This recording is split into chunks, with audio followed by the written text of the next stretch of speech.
Ladies and gentlemen, more excuses, more justification as to why we are poor at the moment, and more brainwashing continues. No introduction required today, ladies and gentlemen. We're going to get stuck into the news.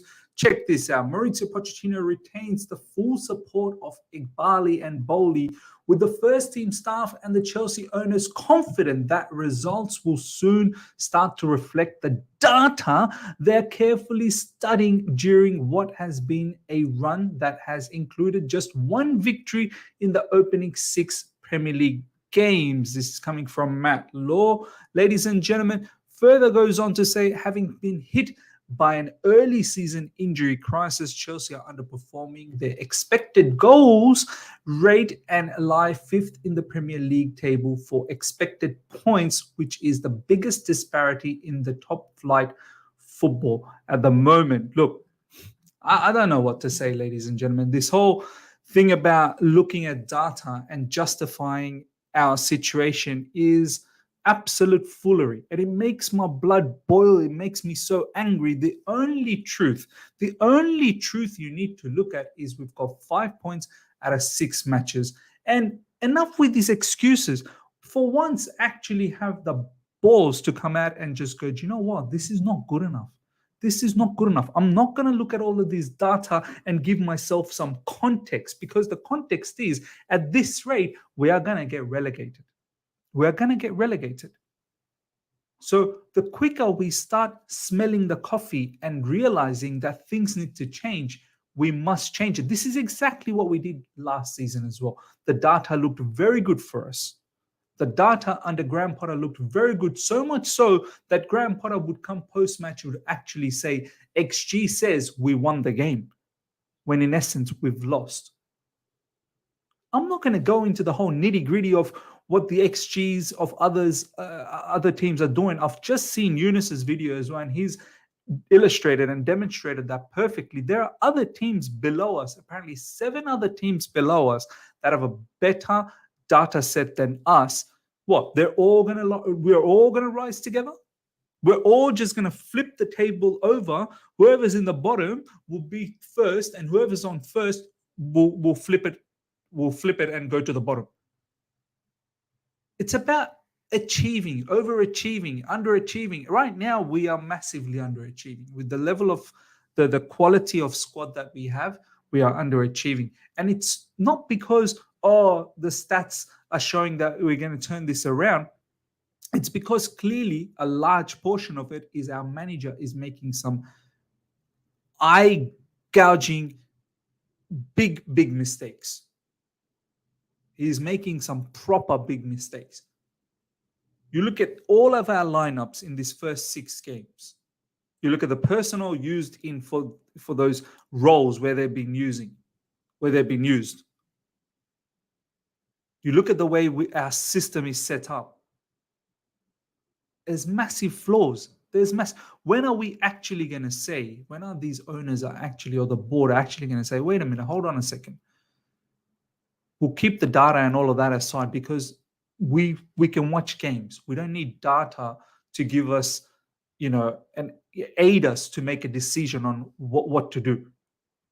This isn't about, you can use data to maybe, develop a player's certain area. Do you know what I mean? What does the data say about this player's dribbling ability? Or what does the data say about this player's tackling ability? We can use that to hone in on where we need to train. But you can't use data to make a decision in regards to this, where now we have complete faith in Pochettino that he'll turn it around. I'm not saying come out and say Poch out. No, what I'm saying is come out and actually be honest about the situation. Just say, do you know what? The start's not been good, but we still believe in Pochettino to deliver the goods for us. There are some injuries, granted. We understand some of the decisions made by Pochettino hasn't been great so far within the match, whether it's starting lineup, whether it's in-game management, whether it's whatever the case is. But we're hoping that this will turn around and then we get the right results. Don't come here and give me some sort of justification that, Do you know what? No, it's all good. It's all great. Yeah, the data is telling me that this will turn around. No, don't do that. Don't do that. It kind of insults the fans. You're demeaning the fans, like as if we're not watching the match.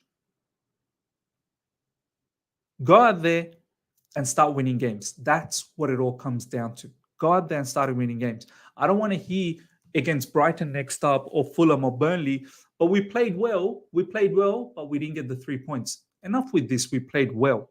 Who cares? As Jose Mourinho said not that long ago, when big clubs starts accepting losses because they played well, you're not a big club anymore. You're simply not a big club anymore. And this is the exact foolery, the exact joke sort of situation that we've endured all through last season, ladies and gentlemen. Next up, ladies and gentlemen, Chelsea sources insist Behdad Eghbali did not address the players after the defeat to Aston Villa and has not delivered any pep talks during any of his visits, but his presence in the area, normally reserved for head coach, has his staff and the players could still prompt debate. Further goes on to say, rather than expressing his thoughts to the team during his post-game visit to either the home dressing room or the manager's office, Eghbali is said to have instead shaken hands with players and coaching staff and wished individuals well. I mean, look, it all sounds very, innocent and casual and very nice, but my thing is, why are the owners consistently going into the dressing room? Apparently, this is still a thing, and Behdad Eghbali does this on a regular basis. I thought Mauricio Pochettino, when he first took the team, apparently he had this in the clause. Remember when they were talking about Arsene Wenger, apparently had it in his clause that the owners are not allowed in the dressing room because that's where the manager, the coach, that's where they have their power. That's where they're building their relationship with the players. That's where they show that they're the real deal, they're the real man, they're the number one of this football club. Once I feel the owners start going into the dressing room and start meddling around, post-match or pre-match, I feel like as a manager, as a coach, you've lost power. I don't think you have power. And the players, if I was a player, I'd be thinking this way as well. And I want to hear what you guys have to say about this in the comment section. Let me know if you were a player at this moment and you saw the owners kept coming in and sort of undermining the manager a little. Well, I don't know about undermining, but taking the limelight away from the manager. How would you feel? How would you feel? I honestly think I would lose respect for my manager. I'd be like, what? Who cares what this guy says? The owners come in, I'm more focused about that guy. Do you know what I mean? So for me, Eghbali, just stop coming to the dressing room, mate. Come when there's something been achieved. Don't come when there's 5 points achieved out of 6 games. It looks ridiculous. They'll honestly, you entering the dressing room, they'll laugh within themselves. They'll be like, what's this owner doing, man? What a waste of time. Every now and then, maybe once in a blue moon. You don't need to. And if you really want to see them in the training sessions, man. See them in the training sessions, not pre-match, post-match. Don't let that be the manager and the coach. Sorry, the manager and the players. Let that be their time. Let them build that relationship, that burning desire. Don't come in and start meddling around there. These are some of the things. I mean, I can't believe it's happening again. Different season, the same situation like last season. We are on track to probably have even worse a season than last season. People are already started to talk about how some of the players are looking a bit iffy. I've got my eyes on Enzo Fernandez, man. I'm very worried. I know we're utilizing him up front and it's not getting the best out of him. We should have him deeper. There is no doubt about that. It's so common knowledge. And I've said it from the get-go, but I'm starting to feel that this guy is probably like becoming to Chelsea's level. Enzo Fernandez's level was very high. Now he's coming to Chelsea's level. I'm very worried. Very worried. Because this is what it does, man. When you're in an environment where it just fosters losses after losses after losses, where there is simply no DNA, no ingredients to even smell success, it will start declining players. It really will. I had Angry Rantman earlier today on my stream. Do check that out. That stream's buzzing. Check that out if you've missed it. Angry Rantman absolutely nailed it. He said it. When you start talking about project, process, patience, you know what you're doing? You're giving excuses for losses. That's what you're doing. You're normalizing losses. That's what now the fans are coming out. There are certain fans on social media that are telling us, I've rewatched the match again, and it looks like we had a very good game. People have honestly become oblivious to the losses and where we are in the table. They really have. They really have. We've got to the level where we are okay with this. We are absolutely okay with this. Because the media, the owners, the board, they keep feeding us that the data is looking great.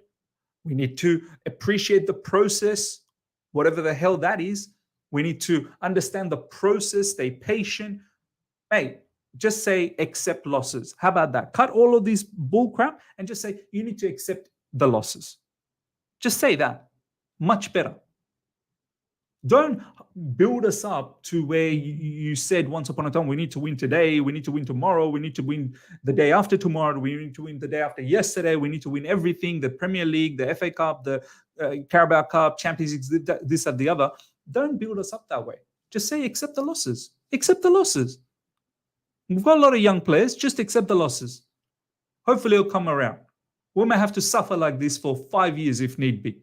Just say that. I rather you come out and tell me the truth, because I would respect that, as opposed to you fluffing and BSing all over the place. Mauricio Pochettino ran 25 minutes late for his pre-match press conference at the club's training ground on Friday, having met with co-owner Behdad Eghbali for talks. Eghbali also went into the dressing room after this latest defeat, although that has become standard procedure for members of the hierarchy whenever they attend fixtures at Stamford Bridge. Wow, it's normal practice. And he's coming in before the press conference, and press conference is 25 minutes late. It's just not a good look, mate. Like, you should know that there's a press conference coming up, maybe come a bit later, or come a bit before that. Don't come in during that time and have press conference late for 25 minutes. Fabrizio Romano, he's another one who's I don't know, man. Like, the PR coming from Fabrizio Romano about this whole situation is quite strange as well. Like, I feel like saying to Fabrizio, just stick to your transfer market gossips, mate. Don't try and give us any sort of advice about how to run Chelsea Football Club. What do you know about, like, what this whole club has been all about, what the history of this club is all about? It's not Pochettino's fault. It's the general situation at the club, and he made it clear before the Villa game that this is a long-term project. This guy, man, Fabrizio, all he's been recently saying, long-term project, man. What is the long-term project? To get relegated to Championship? Still, we have to acknowledge that they've lost another game, and it's not an easy moment for Chelsea. The result leaves the Blues 14th in the table with just one win and just 5 goals scored in their opening 6 games. No one is happy with the current situation, but the message from the club remains the same. This is a long-term project. It's a process that will take time. There you go. More brainwashing. The message from the club remains the same. As you can see here, ladies and gentlemen, the message from the club remains the same. More brainwashing, normalizing mediocrity. That's what we're doing. I can honestly say I'm not surprised by the situation, because it's a very young squad and it is a project that will take time. It was not possible to think that many young players could make an impact in 1 or 2 months. It's not even 1 or 2 months. We're probably not going to make any impact for this entire season. Who knows? Who knows? So it all comes down to the recruitment, the board, once again, the owners, the whole philosophy of buying players less than 25 years, influxing the team with such babies. It's a daycare center. We needed some experience. It's mad to think that the January transfer window, a lot of people are already looking forward to January transfer window, and we're going to talk about this. They want more money to be spent, because like as if we're not embarrassed enough already. It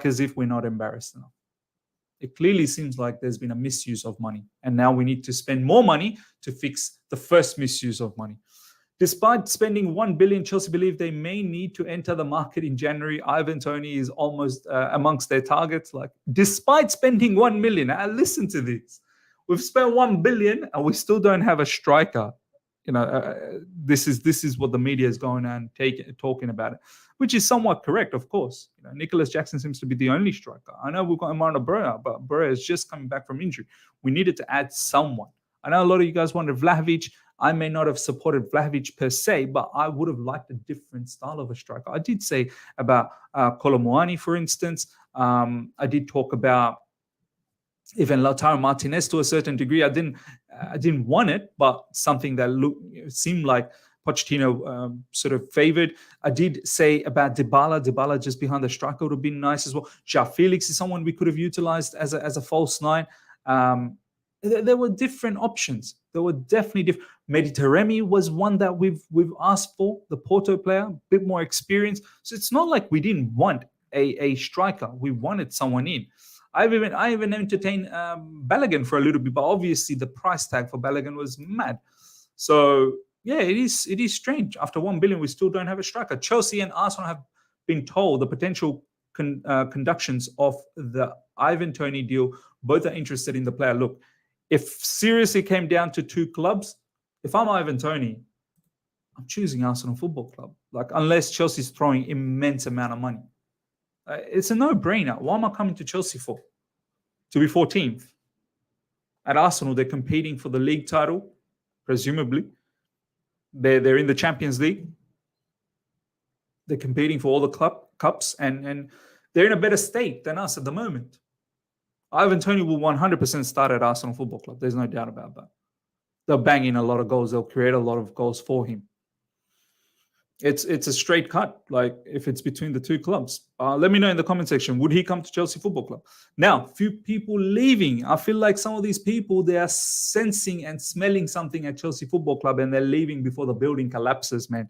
Check this out, ladies and gentlemen. Bruno Salto has secretly left Chelsea less than 4 months after the club announced he would work within head coach Mauricio Pochettino's coaching staff. Very strange. Like, you agree to work with them, it's all fine, and then 4 months later, secretly, you're gone. Chelsea have not confirmed the details of the departure of Salto, who worked as a first-team coach, but Telegraph Sport understands the club have paid up the 42-year-old's contract. Salto's exit was not officially communicated by Chelsea, with the club deciding against making any sort of public announcement. Why have you decided against it?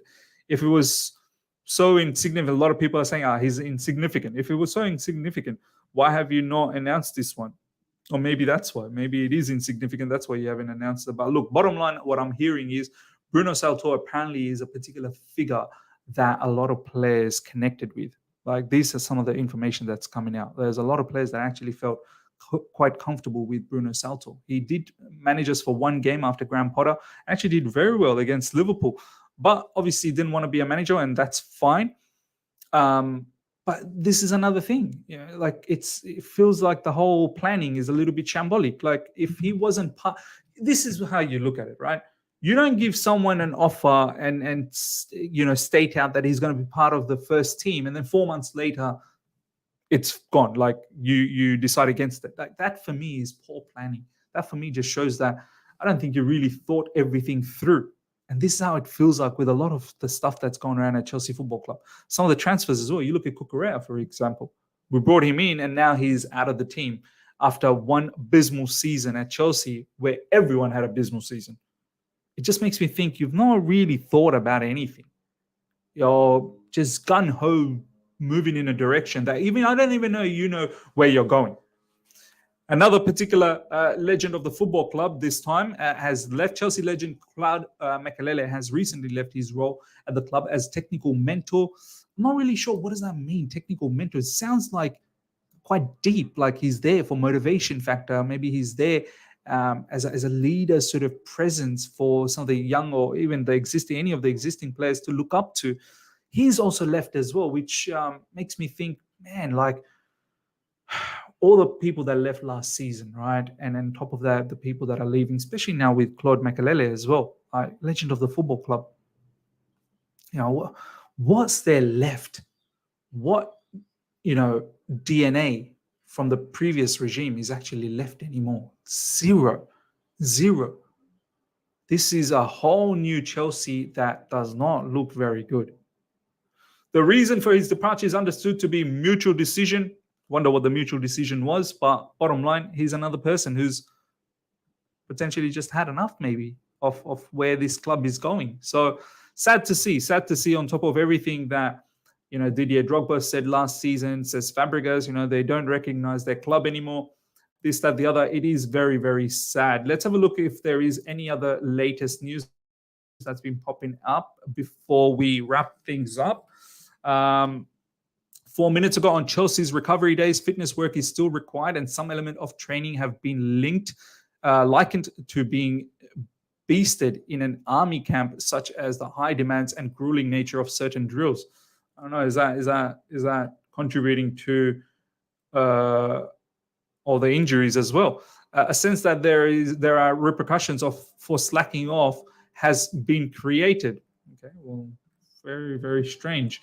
12 minutes ago, as for Mauricio Pochettino's efforts to improve the team, I know for a fact they are definitely working hard. One source insisted lot is being done on shape and formation with a big focus on fitness, intensity, and high standards. Pochettino's high expectations being the same intensity that is needed for a match is required in his sessions on the practice pitches of Chelsea's Cobham HQ, where Eghbali was a visitor last week, delaying Pochettino's press conference. See, if you're doing all of this stuff during training, surely you're training finishing. Like, are these players missing their chances in the training session as well? Pochettino really needs to focus on, one, creating more quality chances, and two, let's finish. Let's finish from not just from one or two people. Let's finish from multiple people joining in and trying to score. We need to show that hunger. A lot of the players just don't seem to be confident in front of the goals. Mauricio Pochettino is well liked and backed by his players. They appreciate being given clear direction by the Argentinian and an understanding of what they should expect from each other. Good stuff. His door is always open to his players and detailed technical conversations with some of his players about their next opponents or specific roles have taken place. That's good to know. I won't touch up on the Marc Cucurella stuff. I think that is quite normal. That's been going on. Ladies and gentlemen, let me know your thoughts about everything you spoke about, especially the data stuff. That's like, honestly, that just gets me so mad. And Behdad Eghbali still continuing to go into the Chelsea dressing room. Let me know how you feel about all of that in the comment section. Smash the like button if you're here for the first time. Subscribe, hit the bell notification to stay in touch with all my content. Until next time, see ya.